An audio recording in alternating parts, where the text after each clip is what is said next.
Ainsi, en septembre, le chimiste américain Willard Frank Libby révèle au public sa découverte sur la datation au carbone 14.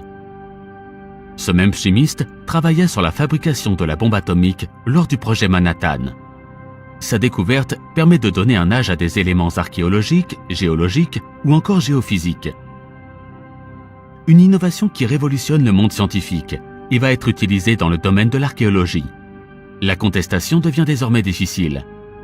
La datation au carbone 14 impose une norme encore utilisée de nos jours. L'application de cette méthode à des événements anciens, tout particulièrement lorsque leur âge dépasse 6000 ans, a permis de les dater beaucoup plus précisément qu'avant. On redessine notre histoire peu à peu à l'aide de cette nouvelle technique, le carbone 14. On ne peut dater que des éléments organiques. Mais la méthode utilisée n'est pas infaillible. En effet, la présence d'un ou plusieurs contaminants naturels ou artificiels des échantillons peut fausser les résultats de plusieurs milliers d'années. J'ai été archéologue pendant à peu près une dizaine d'années, aussi bien sur des fouilles programmées que sur des fouilles préventives. J'ai travaillé aussi bien sur de l'interprétation que sur de la datation, et j'ai fait beaucoup de choses sur la période médiévale et gallo-romaine. Par exemple, quand on veut faire une datation au carbone 14 d'un élément, on estime que c'est de l'an 1000 à peu près. On donne une approximation du résultat que l'on attend. Et en fait, le laboratoire veut se servir de cette approximation-là pour voir si les résultats qui sont obtenus sont aberrants en termes scientifiques ou pas. Donc, ça veut dire qu'on donne des indications au laboratoire avant même que ce laboratoire ait fait ses propres analyses. Donc, on se demande un petit peu quelle est l'histoire de cette datation-là, quoi. C'est un petit peu l'histoire de la poule et de l'œuf. En fait, il y a deux types de datation en archéologie. Il y a ce qu'on appelle la datation absolue et la datation relative. Quand on a un doute en dendrochronologie, on utilise le carbone 14. Et quand on a un doute sur le carbone 14, on utilise la dendrochronologie. Donc, encore une fois, on se retrouve dans une situation un peu amusante où on se demande quelle est l'histoire de qui a raison ou tort. C'est-à-dire que si on se base sur deux méthodes qui ne sont pas complètement fiables pour donner un résultat qui est fiable, ça paraît surprenant en termes de rigueur scientifique. Donc, on peut même aller plus loin. C'est-à-dire que on peut prendre l'exemple de datation qui a été faite sur le site de Guinée, dans le Michigan.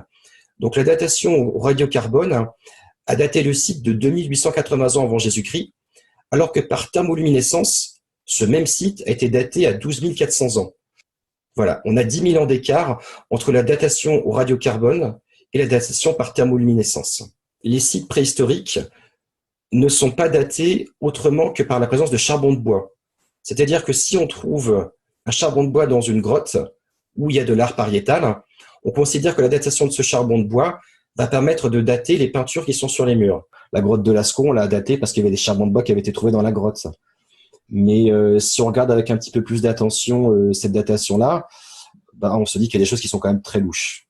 Pour peu que certains aient mis les charbons-là, ou bien alors que tu aies demandé à la personne qui allait faire la datation carbone 14 de trouver les résultats qui correspondaient à ce que toi tu avais en tête, voilà, ça fait qu'un pas, quoi. Donc, parce qu'il faut jamais, dans l'archéologie, c'est très rare d'avoir des gens qui ont comme conclusion de dire on ne sait pas. Voilà, on va placer un téléphone portable dans une cathédrale médiévale. La cathédrale s'écroule. Dans 10 000 ans, des archéologues du futur vont venir voir la cathédrale et ils vont se dire, cette cathédrale date du XXIe siècle. La preuve, c'est qu'il y a un téléphone portable qui a été retrouvé au milieu. Quand j'étais archéologue de terrain, je m'amusais souvent de voir que la plupart de mes collègues ne remettaient jamais en cause les méthodes qu'ils utilisaient. C'est-à-dire qu'on peut souvent s'imaginer qu'un archéologue, c'est quelqu'un qui a un esprit vif et qui est capable de tout remettre en cause pour trouver la datation, l'interprétation qui correspond à ce qu'il recherche. En fait, c'est pas du tout le cas. C'est-à-dire que celui qui va réfléchir par lui-même et celui qui va faire essayer de réfléchir les autres, il va être marginalisé et on va lui dire faites attention à lui parce que il est capable de remettre en cause ce que nous on considère comme étant acquis. Ce qui est assez amusant, c'est qu'avant qu'on fasse des méthodes scientifiques de laboratoire pour dater les objets, à chaque fois, c'était de la chronologie relative. Donc, une chose est plus ancienne ou plus récente qu'une autre. Et surtout, on s'appuyait sur des dogmes qui étaient religieux. Alors, aujourd'hui, on peut dire dogme avec le recul, mais à l'époque, ça paraissait être des évidences. Et ce qui est amusant, parce que c'est le moins qu'on puisse dire que ce soit très amusant, c'est qu'on se rend compte que les datations scientifiques corroborent quasiment à chaque fois les datations qui remontent au 19e siècle et des choses qui sont bien plus anciennes et qui datent de l'époque où c'était des gens religieux qui écrivaient l'histoire, qui ne s'appuyait pratiquement pas sur l'archéologie, puisque l'étude du sol était quasiment proscrite. La religion est beaucoup plus présente qu'on ne peut l'imaginer.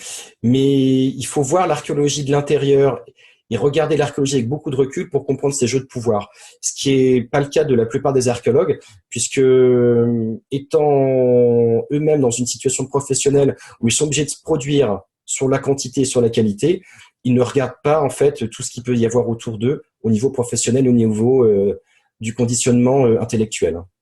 Donc la plupart du temps, ce qui est assez amusant, c'est de voir que sur le terrain, les archéologues ne font qu'appliquer des méthodes qu'ils ont apprises pendant leurs études supérieures sans véritablement remettre en cause ces méthodes et voir que parfois il y a des aberrations qui sont énormes. Les archéologues peuvent écrire globalement ce qu'ils veulent.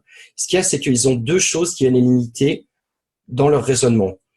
La première chose, c'est leurs études supérieures et toutes les connaissances qu'ils ont pu acquérir pendant toutes ces années de travail, bien souvent très laborieuses. La deuxième chose, c'est tout simplement le fait que chaque rapport de fouille, chaque rapport scientifique, archéologique, passe à un moment donné par un contrôle. C'est-à-dire que vous avez des archéologues qui parfois vont donner une datation dans leur rapport et cette datation-là va être retoquée. C'est-à-dire qu'on va dire, monsieur, nous considérons que la datation que vous donnez, l'interprétation à votre site ou à vos vestiges archéologiques est totalement farfelue. Donc en fait, il ne s'agit pas véritablement d'une forme de pression qui est exercée sur les archéologues, mais plutôt une forme d'autocensure. Il y a une guerre entre les archéologues qui étudient le terrain et les historiens qui étudient les textes. Et cette guerre commence dès l'université, puisque les archéologues, eux, vont fouiller l'été pendant 1 mois ou 2 par an, alors que les historiens, eux, sont toute l'année dans leur bibliothèque à essayer d'épurer des vieux textes dans différentes langues.